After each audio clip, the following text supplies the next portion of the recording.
আসসালামু আলাইকুম রহমতুল্লাহি ওয়া বারাকাতুহু। প্রিয় দর্শক সকলে কেমন আছেন? আশা করি অনেক অনেক ভালো আছেন। আজকে আমরা ক্লাস 5 এর বাংলা বইটা পড়ব। চলুন আমরা দেখি আমরা ক্লাস 5 এর বাংলা বইতে কি আছে। এই তো প্রথম পৃষ্ঠায় রয়েছে চমৎকার একটি বাংলাদেশের পতাকা। আগের মনে হয়ে যাচ্ছে।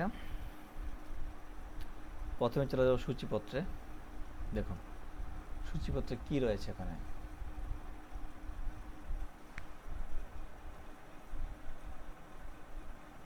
আমার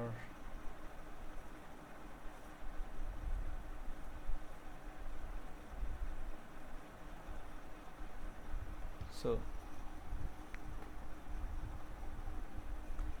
এই দেশের মানুষ সম্বন্ধে আমরা চলে আজকে জানবো। এই দেশের মানুষ দেখেন, সার্থক জনম, আর যদি বলি তো বড় করিনি, বড় করলে মনে পড়তে ভালো লাগবে।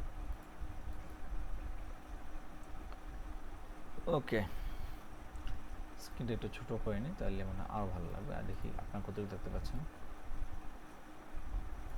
আমি এই পাশটা একটু বড় করে নিই, পুরোটা নিয়ে আসি। আচ্ছা, এটা পুরোটা আসছে না নাকি?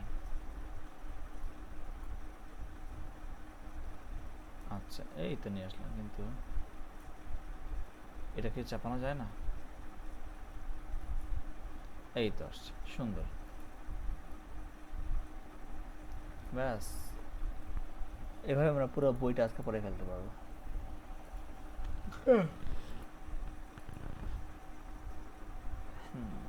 দেখেন,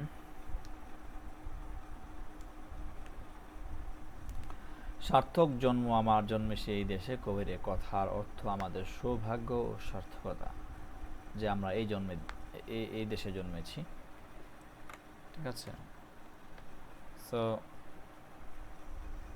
আমরা যদি বলি প্রকৃতির বৈচিত্র্য, তেমনি হচ্ছে মানুষ ও ভাষার বৈচিত্র্য। বাংলাদেশের পার্বত্য জেলাগুলোতে ক্ষুদ্র জাতিসত্তার লোকজন, এদের মধ্যে কেউ রয়েছে চাকমা, কেউ মারমা, কেউ মুরং, কেউ তঞ্চঙ্গা ইত্যাদি। এছাড়া রাজশাহী আর জামালপুরে রয়েছে সাঁওতাল ও রাজবংশীয়দের বসবাস। তাদের রয়েছে নিজ ভাষা। একই দেশ অথচ কতটা বৈচিত্র্য, এটাই আমাদের বাংলাদেশের গৌরব। ওকে, সো সবাই সবার বন্ধু আপনজন।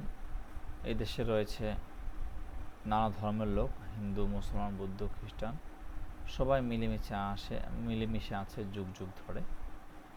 এরকম খুব কমই আছে, কম বেশি আছে। আবার বাংলাদেশের বাইরেও কিন্তু অনেক বাঙালি আছে। এখানে কিন্তু অনেকটা প্রজাতি তুলে ধরা হয়েছে, অনেকটা প্রজাতি তুলে ধরেছেন।